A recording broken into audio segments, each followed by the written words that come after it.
मुर्गी के गोश्त की फी किलो कीमत में एक बार फिर से इजाफा कर दिया गया है। गोश्त की कीमत 640 से 680 रुपए फी किलो तक जा पहुंची है। रोटी की कीमत में 5 रुपए इजाफा कर दिया है, जिसके बाद रोटी 20, नान 25 और पराठा 50 रुपए का हो गया है। रोज में आटा 110 से 130 रुपए फी किलो की बुलंद तरीन सतह पर पहुंच गया। मुल्क भर में यूटिलिटी स्टोर्स पर फी किलो चीनी की कीमत में 19 रुपए इजाफा हो गया। हुकूमत का तवानाई बचत प्लान मार्केटें रात 8:30 बजे बंद करने का ऐलान। क्या मुल्क को दिवालिया होने से बचाने की जिम्मेदारी आवाम की है?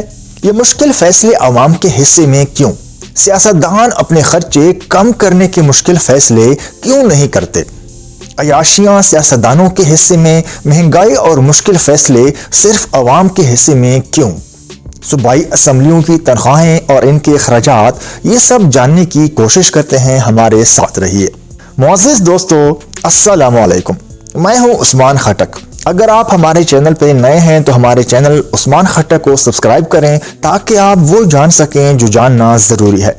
मुअज़्ज़िज़ दोस्तों, कहा जाता है जैसे रियाया वैसे हुक्मरान। जब तक हम खुद ठीक नहीं होंगे, हम पर हुक्मरान भी ऐसे ही मुसल्लत होंगे।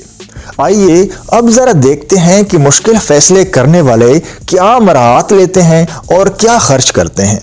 मुल्क को दिवालिया करने वालों की अंदाज़े हुक्मरानी तो देखें। अल्लाह करे किसी को तो मुल्क पे रहम आ जाए, वरना कुछ दिन बाद मुल्क बराए फरोख्त लिखा होगा। अरकान पार्लिमान की सिर्फ तनख्वाहों का कुल हुजम 35 अरब 54 करोड़ 70 लाख रुपए है। बलूचिस्तान असम्बली के कुल अरकान की तादाद 65 है। एक रुकन की तनख्वाह 1,25,000 रुपए है। और अगर हम 65 मल्टीप्लाई 1,25,000 करें और 12 महीनों का हिसाब करें तो ये बनते हैं 9 करोड़ 75 लाख रुपए। उसके बाद बारी आती है खैबर पख्तूनख्वा असम्बली की। खैबर पख्तूनख्वा असम्बली के अरकान की तादाद है 145। एक रुकन की तनख्वाह 1,50,000 रुपए है। 1,50,000 मल्टीप्लाई 145 और अगर हम इसके साल का हिसाब करें तो ये बनते हैं 26 करोड़ 10 लाख रुपए। उसके बाद आती है सिंध असम्बली। सिंध असम्बली के अरकान की तादाद है 168। एक रुकन की तनख्वाह है 1,75,000 रुपए और 1,75,000 रुपए तनख्वाह के हिसाब से अगर पूरे साल का हिसाब लगाया जाए तो ये बनते हैं 35 करोड़ 28 लाख रुपए। उसके बाद बारी आती है हमारे पंजाब असम्बली की। इनके अरकान की तादाद है 371।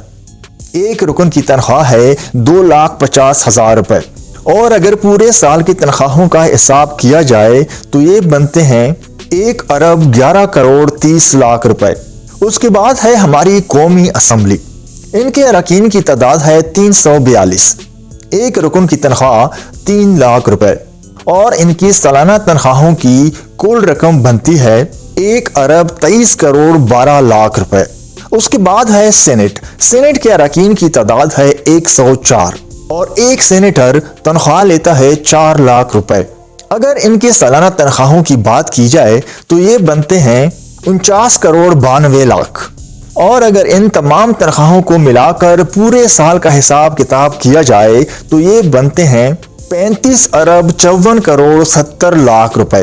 ये तमाम अखराजात हैं सिर्फ तनख्वाहों की मद में, जो हर शख्स हर मंथ तनख्वाह लेता है। ये सारे वो अखराजात हैं। हाउस रेंट, गाड़ी, घर के बिल, टिकट, बैरून मुल्क दौरे और रिहाइश, ये चीज़ें इसमें शामिल नहीं हैं। इसके बाद इसमें स्पीकर, डिप्टी स्पीकर, वज़रा, वज़ीर आला, गवर्नर्स, वज़ीर आज़म, सदर की तनख्वाहें भी इसमें शामिल नहीं हैं। मुख्तलिफ एजाज़ों के अखराजात और बोनस मिलाकर सालाना खर्च 85 अरब के करीब पहुँच जाता है और अक्सर ये लोग खुद टैक्स भी नहीं देते और अगर इनकी टैक्स की बात की जाए तो वो तो ये देते ही नहीं। टैक्स को बचाने के लिए इन्होंने क्या क्या हरबे इस्तेमाल किए होते हैं, इसके ऊपर एक अलग से वीडियो बनती है। बहरहाल हम उसमें नहीं जाते, लेकिन इनमें बहुत कम लोग हैं जो टैक्स देते हैं और वो भी बराए नाम सा टैक्स। ये मालूमात जानना आपका हक है क्योंकि ये सारा पैसा आपका ही है। पाकिस्तान के मुअज़्ज़िज़ शहरियों, अगर इस मुल्क में वाकई तब्दीली चाहते हो तो फिर ये जंग आपको ही लड़ना होगी। पाकिस्तान में हर शहरी को आवाज़ बुलंद करने का हक है और करना भी चाहिए। آپ اس ویڈیو کو لائک کریں اور اپنے دوستوں کے ساتھ ضرور شیئر بھی کریں تاکہ آپ کے دوستوں کو بھی یہ انفارمیشن مل سکے۔ 2020 کی اصلاحاتی ایکٹ کے مطابق پارلیمنٹ کے ارکان کو پینشن نہیں ملنا چاہیے کیونکہ یہ نوکری نہیں ہے بلکہ یہ لوگوں کی خدمت کے جذبے کے تحت ایک انتخاب ہے اور اس کے لیے ریٹائرمنٹ نہیں ہوتی ہے۔ مزید یہ کہ سیاستدان دوبارہ سے سلیکٹ ہو کر اس پوزیشن پر آ سکتے ہیں۔ نمبر 2، مرکزی تنخواہ کمیشن کے تحت پارلیمنٹ کے افراد کی تنخواہ میں ترمیم کرنا چاہیے۔ ان کی تنخواہ ایک عام مزدور کے برابر ہونی چاہیے۔ فی الحال وہ اپنی تنخواہ کے لیے خود ہی ووٹ ڈالتے ہیں اور اپنی مرضی سے من چاہا اضافہ کر لیتے ہیں۔ نمبر 3، ممبران پارلیمنٹ کو اپنی صحت کی دیکھ بھال کے لیے سرکاری اسپتال میں ہی علاج کی سہولت لینا لازم ہو جہاں عام پاکستانی شہریوں کا علاج ہوتا ہے۔ نمبر 4، تمام رعایتیں جیسے مفت سفر، راشن، بجلی، پانی، فون بل ختم کیا جائے۔ یہ تمام سہولیات کاٹ دی جائیں کیونکہ اتنی زیادہ مراعات ایک عوامی نمائندے کو نہیں ملنی چاہیے۔ یا یہی تمام رعایتیں، تمام سہولیات پاکستان کے ہر شہری کو بھی لازمی دی جائیں۔ وہ نہ صرف یہ رعایت حاصل کرتے ہیں بلکہ ان کا پورا خاندان ان کو انجوائے کرتا ہے اور وہ باقاعدہ طور پر اس میں اضافہ کرتے رہتے ہیں جو کہ سراسر بدمعاشی ہے۔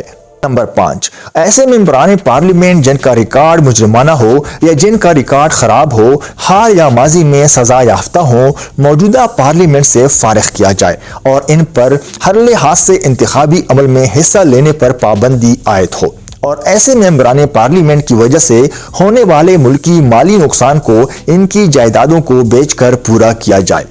نمبر 6، تمام پارلیمنٹ ممبران کو عام پبلک پر لاگو ہونے والے تمام قوانین کا پابند ہونا چاہیے۔ نمبر 7، اگر لوگوں کو گیس، بجلی، پانی پر سبسڈی نہیں ملتی تو پارلیمنٹ کے کینٹین میں بھی سبسڈائز فوڈ کسی بھی ممبر پارلیمان کو نہیں ملنا چاہیے۔ نمبر 8، ریٹائرمنٹ کی عمر 60 سال سیاستدانوں کے لیے بھی ہونا چاہیے اور میڈیکل ٹیسٹ پاس کرنا لازمی ہونا چاہیے۔ اگر میڈیکل انفٹ ہو تو بھی انتخاب میں حصہ لینے کا اہل نہیں ہے۔ پارلیمان میں خدمت کرنا ایک اعزاز ہے، لوٹ مار کے لیے منافع بخش کیریئر نہیں۔ نمبر 9، ان کی تعلیم کم از کم ماسٹرز ہونی چاہیے اور دینی تعلیم بھی اعلیٰ ہونی چاہیے اور پروفیشنل ڈگری اور مہارت بھی حاصل ہو اور NTS ٹیسٹ پاس کرنا بھی لازم ہو۔ نمبر 10، ان کے بچے بھی لازمی سرکاری اسکولوں میں تعلیم حاصل کریں۔ نمبر 11، سیکیورٹی کے لیے کوئی گارڈز رکھنے کی اجازت نہ ہو۔ کیا آپ نہیں سوچتے کہ اس مسئلے کو اٹھائے جانے کا وقت ہے؟